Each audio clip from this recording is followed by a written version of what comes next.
Okay, so hello everyone. Welcome to today's talk with Dr. Marieke Bigg, and we're going to be talking about her new book, No Such Thing as Normal: Disorders, Diagnoses, and the Limits of Psychiatry.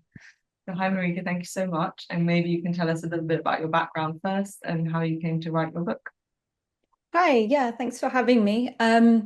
So my background is in sociology. I did my PhD in the sociology of reproductive technologies, if that means anything to you, at the University of Cambridge. And after that, I went on to write a book um, based on that research about the gender health gap. And as I was writing that first book, I started to think a lot about mental health and how women seem to be excluded from certain mental health diagnoses as well as health diagnoses. So I started off thinking I'd write a book about that, about how women have been, kind of on the margins when it comes to their mental health too. But as I started to research, the project expanded and grew into something a little bit different. And I really started to question the medical foundations of our mental health care systems. And I started to ask whether that made sense, whether the medical approach is the best approach when it comes to our mental health. Yeah, and in that previous book where you do focus more specifically on the experience of women and genderqueer people in the healthcare system, part of the premise is that the medical system exists within a culture and therefore is subject to the same assumptions and biases as the culture is, and that's something that professionals need to take responsibility for. I'd be curious to hear your thoughts on how the medical system and the culture at large interrelate, and whether your thoughts on that have developed further with this new book. Mm. Yeah, I think what I said for medicine is as true and maybe even more urgent when it comes to psychiatry. Um, because what I argue in the other book is that we live in a very medicalized culture. Medicine holds a lot of authority in our culture in terms of explanations and knowledge and um, the general public reading the news, for example, about the latest medical advances won't necessarily question the kind of authority or objectivity of those studies. And when it comes to psychiatry, that's especially problematic because, as I show in the book, a lot of the kind of medical foundations of the knowledge we think we hold in that field are very much contested or incomplete or shot through with sexism, racism, all sorts of kind of power disparities um, that have shaped our understanding and that have also led to a lot of gaps in our knowledge. Um, so yeah, I think it's as important to this discussion around mental health, just questioning the authority that medicine holds, um, because it's not just that, the medical response in a lot of cases, it's incredibly appropriate and helpful. But in the case of mental health, it just tends to obscure, because of the status it holds, it tends to obscure other possible approaches or lenses on mental health, usually around, the social determinants of mental health, that are really important and I think need to be primary. Yeah. And kind of following on from that, a lot of that authority that you're talking about is distilled in mental health in something called the DSM. And is it fair to say that the DSM has expanded rapidly over the last few years, at least in part because of pressure from the culture? And if that's the case, what do you think that says about diagnoses and their effectiveness? Mm. I think that the DSM has expanded over the past decades, probably largely um, driven by the pharmaceutical industry. I show in the book how, um, with each edition of the DSM, there were more diagnoses, and those were often related to new drug markets and being targeted as new markets for drugs. But I think what has happened is that those new diagnoses then feed into this already quite medicalized understanding of mental health and in a a time where there's an increasing, I think, demand or maybe we're leaning more into, or there's more of a cry for quick fixes because things are just getting pretty tough. I think that there's a lot of different factors, but they all reinforce each other. And also another thing I'd say is with these new diagnoses kind of emerging constantly, it really gives the illusion that the science is progressing. We kind of think that they're emerging from new understanding, when oftentimes, or as I show in the book, most of these new labels have emerged simply to kind of into subtypes of existing diagnoses to create new markets for drugs. So again, that feeds into the idea that we're getting somewhere when a lot of the time that hasn't been the case. Hmm. Right. And what are your thoughts kind of more broadly on the DSM and the idea that there are specific criteria for an official diagnosis? Yeah, I think that I definitely understand, that psychiatrists will say that they need some kind of system to identify patterns in symptoms across, the population. Um, and also, you know, need a language to discuss what's going on for people. But I guess I don't believe that diagnosis in its current form is the most helpful language we can come up with to discuss what is going on for someone and to give them the help that they need. In the book, I show that a lot of diagnoses are, they've been around for a long time. They're historical constructs, and they've sat around kind of awaiting a biological explanation, biological evidence to support them and to kind of flesh them out. Um, and but that hasn't come yet. And the symptoms associated with a lot of these diagnoses, I think, are probably better understood in the context of the things that actually happen to people, what drives them into some form of distress rather than a biological mechanism, even if often there is a biological mechanism involved. I think primarily we need to look into the experiences that actually give meaning to a lot of these responses, like depression or anxiety, for example. And I think the emphasis has been much too much on explaining a kind of perceived abnormality in individuals biologically rather than trying to understand Mhm. or build a system on the premise that all people are different, because people are very innovative at adapting to situations and life's challenges, and that they respond in a way, that they can in the moment, even if some of these coping mechanisms outlast their usefulness or seem destructive. People are responding to a situation they're in, and when we deny people, a reasonable explanation or the meaning of their response, an explanation that's really rooted in their humanity rather than something broken in them, then we're also denying them agency and dignity to move forward with their lives. If you don't see yourself as, a kind of capable um, being, a meaning-making sort of person, adept at surviving, if you're told you're broken, um, it's incredibly disempowering. So I also think that a lot of the time this kind of language just disempowers people and kind of removes a lot of the sense of agency that you really need to be able to move forward with your life. Well said. And when you talk about the social dimensions of mental health, can you give some examples?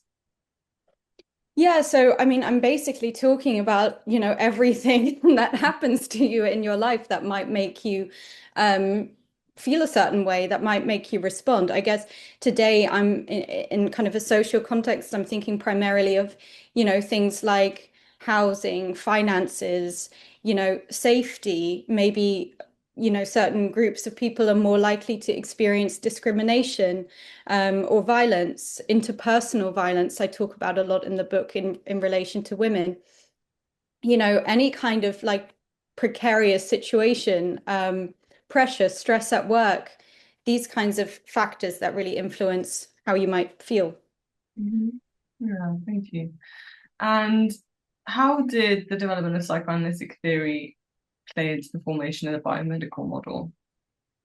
Yeah, I think it's a really interesting history, and as a trainee therapist, also something that, I'm very interested in.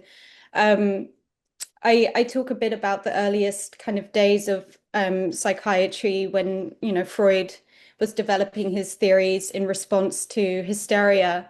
Um, and I guess Freud was diverging from the kind of main body of work at the time, which was very neurologically based. So, Charcot, a psychiatrist who came before him, was really looking for explanations of hysteria that were rooted in the brain, and he wasn't coming up with anything. And Freud diverged and started to look for explanations rooted in a person's experiences, really, in their kind of childhood and development. And in that sense, he was giving a more meaningful explanation of people's distress.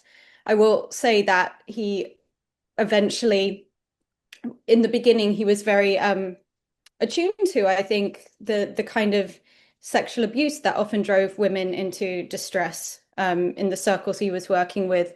But then as his theories evolved, they focused more on sexual fantasies rather than actual experiences of abuse. So that, that's also something that um, that you can discuss. And I also think that Freud established or continued in the same vein as psychiatrists, in the sense that psychoanalysis modeled this very this power disparity in the relationship between patient and analyst. There was this analyst who was, hovering over a patient lying flat and um, spinning up theories about them. Um, and that's definitely a relationship that we still see, in medicine and psychiatry today, with an expert who holds all the knowledge and a patient who receives it. And I think in other modalities, other psychotherapeutic modalities, there's been a lot of work trying to rectify that power imbalance. And an ongoing question for me as a therapist is, how do we bring the social view of the things that happen to people, how a real understanding of the ways that experiences affect someone, that their position in society shapes their experience. How do we bring that into this very individual way of trying to help? Because ultimately, what we're left with is in therapy, as in psychiatry, is this individualizing of a systemic problem. So how do we bring that understanding into the one-to-one support that we can offer? But yeah, I think basically psychoanalysis has sort of been woven in with psychiatry, sometimes, moving away from the medical model, but still maintaining this kind of power imbalance between doctor and patient. We touched on this a little bit, but could you tell us a bit more about how the pharmaceutical companies have played into the history of psychiatry and, what the timeline is there? There was a specific decade of the brain. Is that really the launching point? Yeah, I think so. So in the 1990s, there was this period of increased, interest and investment that the US president at the time, George Bush, proclaimed to be the decade of the brain. So this was also a huge, a time where there was a huge push um, amongst pharmaceutical companies marketing drugs, and especially SSRIs that most of us will have heard of today. So this new antidepressant at the time, um, and yeah, it was a time of really aggressive marketing, where these drug companies were really trying to um, put forward a different view on mainly depression, as a chemical, the result of a chemical imbalance in the brain. So whereas before people, had maybe made sense of depression as a response to life events, as just, feeling a bit low, um, and maybe understood the solution to be, lifestyle related measures. These drug companies were pushing the idea that depression results from a chemical imbalance of one specific chemical, serotonin, and that their drugs were targeting this specific imbalance to make people not depressed anymore. And what do we know today about the effectiveness of common antidepressants? So this is really kind of contested terrain amongst psychiatrists, and there's um, some groups of psychiatrists, particularly work led by the psychiatrist Joanna Moncrief, who's written a book about it, and she really shows that there's a lot of in a lot of trials, antidepressants have only just barely outperformed placebos. And that their efficacy is really not what we've been told.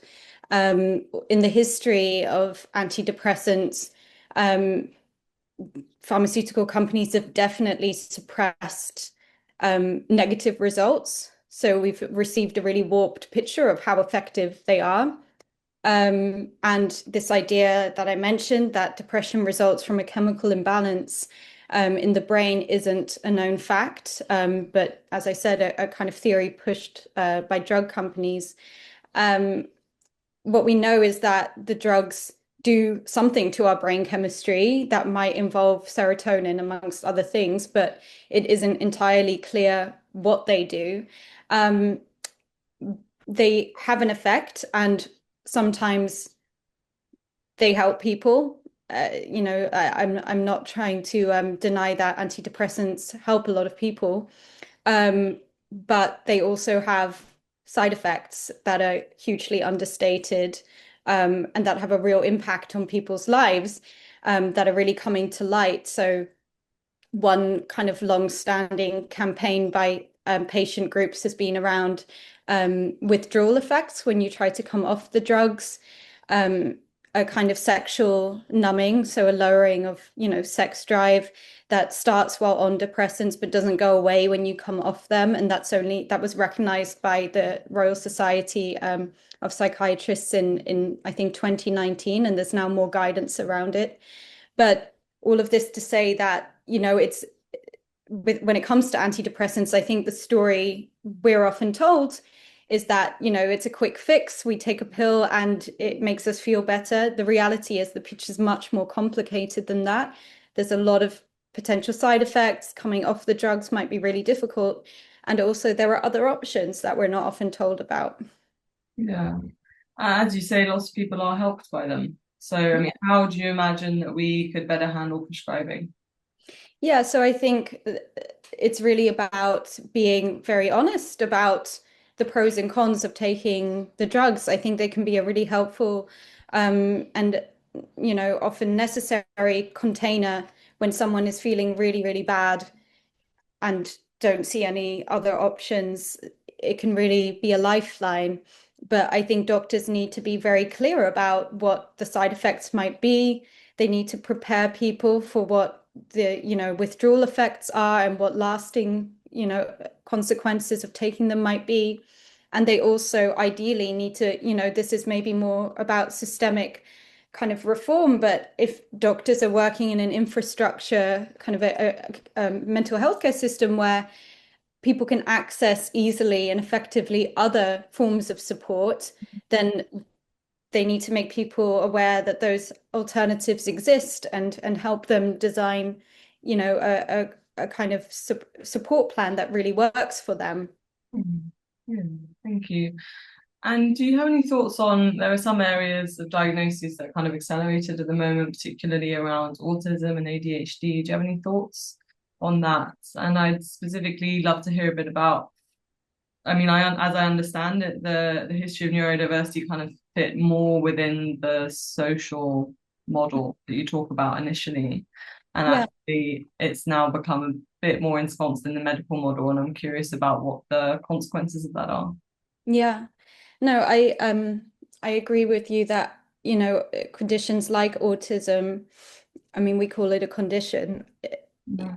That's telling in and of itself, but they've really been kind of re-pathologized in recent years, especially following new investments into autism research, especially in the US, that's really fed and fueled this biological view that autism is a disease that needs to be cured. And the origins of, neurodiversity and how autism and autism activism fits within that are very different to that. So initially, neurodiversity was really a concept that took on, like you said, a social view of disability. So where we really separate the kind of physical impairment, whatever that might be, from the way that the world disables us. So the kind of argument and the view is that, there needs to be, we need to facilitate difference. We need social change and appropriate support structures and reasonable adjustments for people with disabilities so that we don't doubly kind of debilitate them. And neurodiversity fit within that as well. And from within the autism community, there was a real cry for, research that didn't look into deficits, didn't look into autism and what is wrong with people with autism or what might explain perceived deficits in people with autism, but really looked at what their experience was or responded to the challenges that people with autism face in the world, and tries to support them in those. There really isn't a need to pathologize. We can just try to support difference. But the way that autism is discussed or neurodiversity is often discussed today and also taken up by individuals, I think, is again as this kind of medical label that reflects some inherent impairment rather than, just a normal human difference. And I think that's also important that I think neurodiversity is very much recognizing that difference is normal. We're all different. So this idea in medicine that there's a kind of normal and an abnormal and that's a sort of binary thing is very much contested. But I think that goes a bit lost in the way it's talked about today. Thank you. And you've dedicated a chapter of your book to postpartum depression, exploring whether this is to do with hormones or whether actually it's to do with the expectations put on women as new mothers. Can you tell us a bit about that? Yeah, so I guess I looked into, studies that really, where the researchers really went and talked to women about their experiences of postpartum depression. And in those interviews with them, the real kind of substance of their distress, what they were really worried about was often around kind of a feeling that they were failing and not upholding these really unrealistic social expectations that we have of mothers, like the idea that they should be overjoyed all the time, have endless energy, not experience any difficulties or doubts about motherhood, or the struggles around parenting. So that was really what, they talked about. And then there's other clinical studies that also just consistently show that social support around pregnancy, so peripartum all the way through pregnancy, is one of the most effective ways of preventing and also supporting PPD. So across a range of different social contexts, cultures, there's so many studies showing that social support is really the deciding factor. It really makes the difference between parents who will feel depressed after the birth of their child and those who won't. And when women perceive there's also something around perception. So not just what is there, but when women perceive their social support as lacking, then they're twice as likely to experience PPD. So I think my point in that chapter is not that hormones, for example, don't play a role. But again, I think it's more important that we look at women's own explanations of what is happening in their lives. What might they be feeling depressed about? And what can we do to address those really real problems when there are studies showing that social support is sort of a deciding factor between, those who feel depressed and those who don't. Mhm. Yeah. And do you think there's something that makes us nervous or unwilling to embrace, either individually or on a kind of social scale, the idea that the biomedical model might not be the right one? Yeah. I mean, I can really see how it would make you nervous if, you're struggling in some way, you need support. Medicine is currently, the system we have. And so I completely understand and also believe that people need to do what they need to do to access any support that's available. Um, I also think that, generally, like I mentioned, in a current, situation where things are just feeling very precarious, austerity measures, things like that, people might generally be reaching for, lifelines. Mhm. And drugs are available and also will be more easily prescribed than, it's more likely you'll be prescribed drugs than sent to more social support. Drugs are a bigger industry, they're better funded than social support. So I completely understand that people kind of take the help that they need and are also nervous about not taking that help when we don't have a kind of well-established support system offering other kinds of care. I completely understand that. And I also think just on a kind of social, kind of societal level, there's a big, there's also a reluctance because there's a cost to investing in, more localized community-based support, for example. And there's a lot of money to be made from drugs. But, this is a kind of common story, I think. Yeah. And last one for me, you say in the book that care needs to be less about treatment and more about facilitating choice. What would that look like? And are there any examples of a system that you think works well, and how would people access it? Yeah, so I think that facilitating choice would mean, you know, governments really investing in a coordinated system that offers different forms of care. I think in a system like that, um, the relationship between a client and, you know, their central kind of care coordinator would be really central. There needs to be someone who's really guiding them through the system to ensure that they don't get lost between the gaps between different services. I think it also means facilitating choice will also mean that mental health professionals will really need to work to ensure that they are working collaboratively with people and supportively, so not coercively, so that they're really responding to what people really want, that they're really giving them a whole picture of the options available to them. Um, so yeah, really working with the patient or the client in this case, um, and really responding to a person's own account of what's happened to them and to really follow their lead in how they want to deal with that. So really protecting their agency. Um, yeah, and also I think not just trying to fix, fix an illness or cure an illness, but really responding to the full range of a person needs. So seeing them as a whole person, not a disease. So that means people need, community, they need purpose, they need play, time off. So not just trying to get people back to sort of functioning in a medical sense.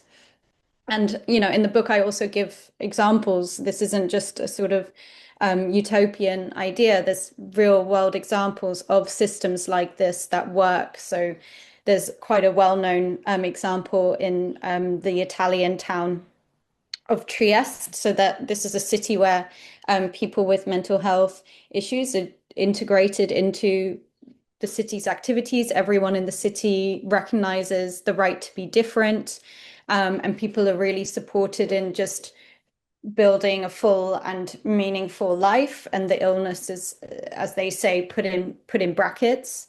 Um, there's also other examples in survivor movements, peer support, mad liberation movements where people share resources, things like mutual aid, where they're really responding to just what people say they need rather than trying to bring them in line with some idea of the norm.